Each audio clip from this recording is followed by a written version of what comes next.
Coffee. Chinnaiah కాదు, చిన్నోడు. నేను మీ అక్క కొడుకును. నువ్వెందుకు ఏడుస్తున్నావమ్మా?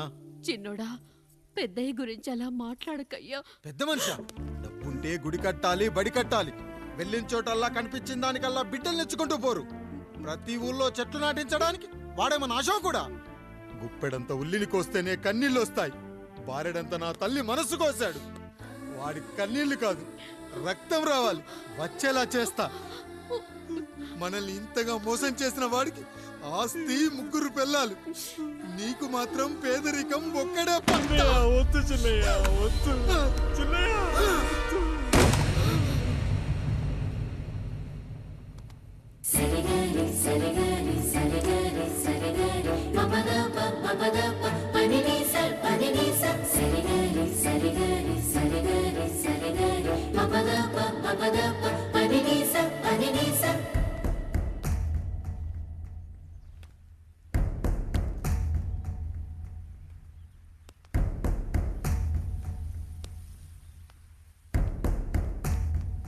నాన్న,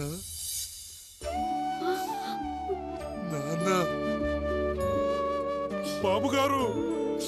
బాబుగారు కాదు నాన్న, నేను నీ బాబు నాన్న. మీరు మా పెద్దయ్య బిడ్డ కదయ్యా. కష్టపడి రైతు దుక్కి దున్ని కోత కోస్తే విత్తనాల ఫ్యాక్టరీ వాడొచ్చి ఈ పంట నాది అంటే ఒప్పుకుంటావా నాన్న? ఈ భూమి నీది, ఈ పంట నీది.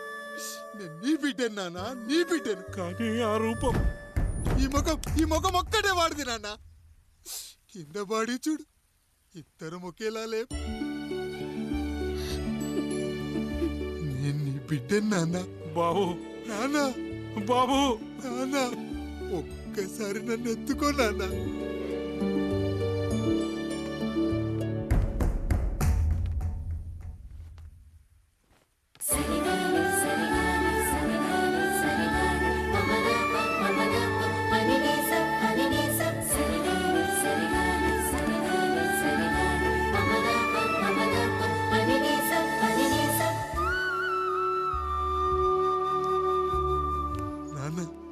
నువ్వెంత మంచివాడివి నాన్న.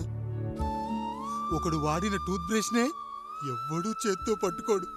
అలాంటిది నువ్వు నోట్లో పెట్టుకుని తిరుగుతున్నావు.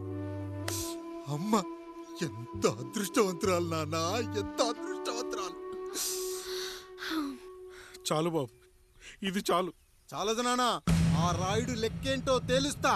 మన కుటుంబాన్ని ఇంత క్షోభ పెట్టిన ఆ రాయుడిని వదలనానా, వదలా. వాడంతేదో చూస్తా.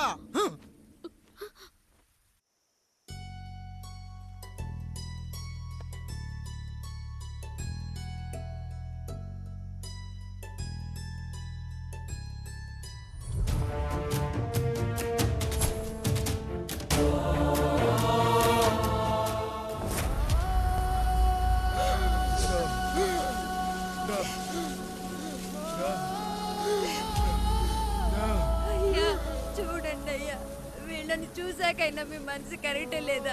తాగటానికి నీళ్లు లేక చావు బతుకుల మధ్య కొట్టు బిట్టాడుతున్నారయ్యా. పచ్చగా ఉండే ఈ ప్రాంతానికి ఏం దిష్టి తగిలిందో ఏమో. భూమిలోనే కాదు, మా కళ్ళల్లో కూడా నీరు ఇంకిపోయేలా చేశాడా దేవుడు. ఈ కంట మీ చేతుల్లోనే ఉందయ్యా. చూడమ్మా, వర్షాలు లేక కరువుతో రాష్ట్రం కష్టాన్ని కూడా అరువు తెచ్చుకుని బతుకుతుంది. నా కాళ్ళ మీద పడితే ఏమీ రాదు, పైనుండి వర్షం పడాలి. అయ్యా మినిస్టర్ గారు, మీరైనా ఏదో ఒకటి చెయ్యండి అయ్యా. నేనేం చేయనమ్మా, ఇక దేవుడే మిమ్మల్ని కాపాడాలి. ఎవడొస్తాడే మిమ్మల్ని కాపాడడానికి? ఎన్నాళ్ళు అడుగుతారా ఎవడొస్తాడు, ఎప్పుడొస్తాడు, ఎక్కడి నుంచి వస్తాడు అని? పేదవాడికి కష్టం వచ్చినప్పుడల్లా ఇదే మాట. 70 ఏళ్లుగా హీరో రావాల్సి వచ్చినప్పుడల్లా ఇదే మాట. ఇంకా ఎన్నేళ్ళు అడుగుతారా? ఎవడొస్తాడే మిమ్మల్ని కాపాడడానికని మీరు మమ్మల్ని అడగటం, వస్తాడ్రా అని మేము మీకు చెప్పడం. అయినా సరే మళ్ళీ మీకోసం ఇంకోసారి చెప్తున్నాను, వస్తాడు.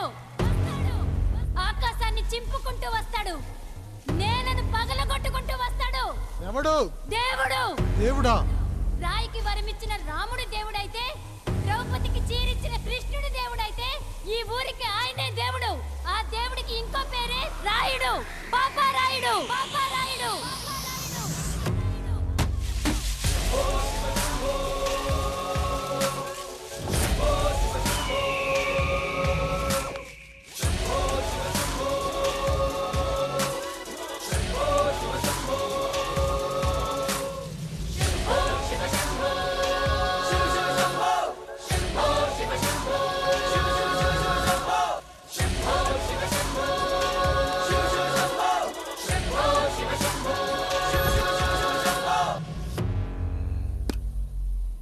ఏంటి సమస్య? అయ్యా ఊరికి కరువు వచ్చిందయ్యా. అదిగో ఆ నలుగురు దాహంతో చనిపోతున్నారయ్యా.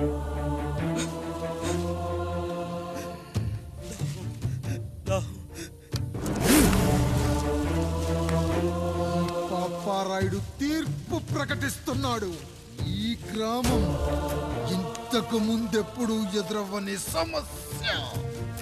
అందుకే ఈ సమస్యని నా సర్వేంద్రియాలను కేంద్రీకరించి నవరంధ్రాలను బిగించి ఆలోచించి ఈ నా తీర్పు ప్రకటిస్తున్నాను.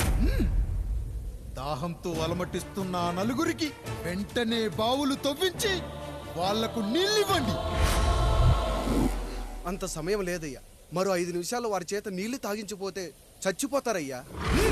పూజారి, మరేంటిప్పుడు దీనికి పరిష్కారం? నృత్యం.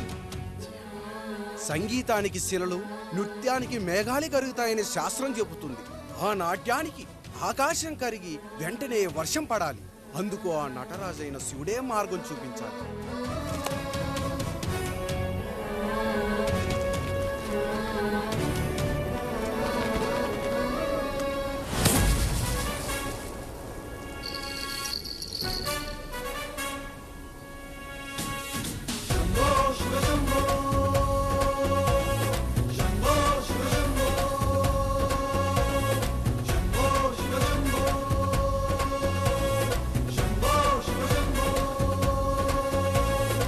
ఆకాశంలో మేఘాలన్నీ ఆవేశంతో ఏకం కాని ఊపిరి శబ్దం ఎదలో శంఖం పూరించే వేళ, నెట్టూర్పుల్లో నిర్వేదాన్ని పడగాలుల్లో సందేశాన్ని పడగళ్ళయ్యే ఆహ్వానాన్ని పంపించే వేళ, పాదమే ఆడే నాదం ఢమరుకమే కాదా, ప్రాణమే చేసే గానం గంగకు గుడి కాదా, గొంతులో దాహం దేహం దహించే వేళ, నటరాజుగా రాజుని నేరుగా చూసిన నింగిక నేలకు నది కాదా.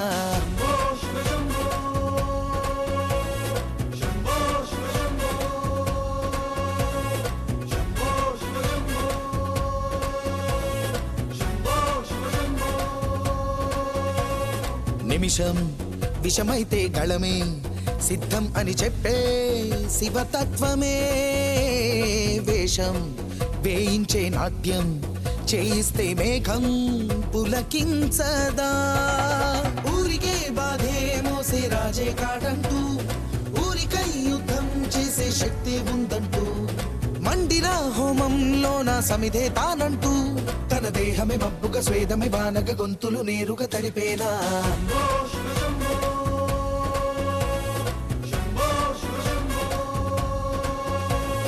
బాధలో మండే గుండెకు నేనున్నానంటూ గొంతులో గరళం నేనే మోస్తాలే అంటూ, అమృతం పంచే తీరు చూస్తూ ఊరంతా తన మాటని గీతగా చేతని లీలగా దేవుని తీరుగా కొలిచేలా.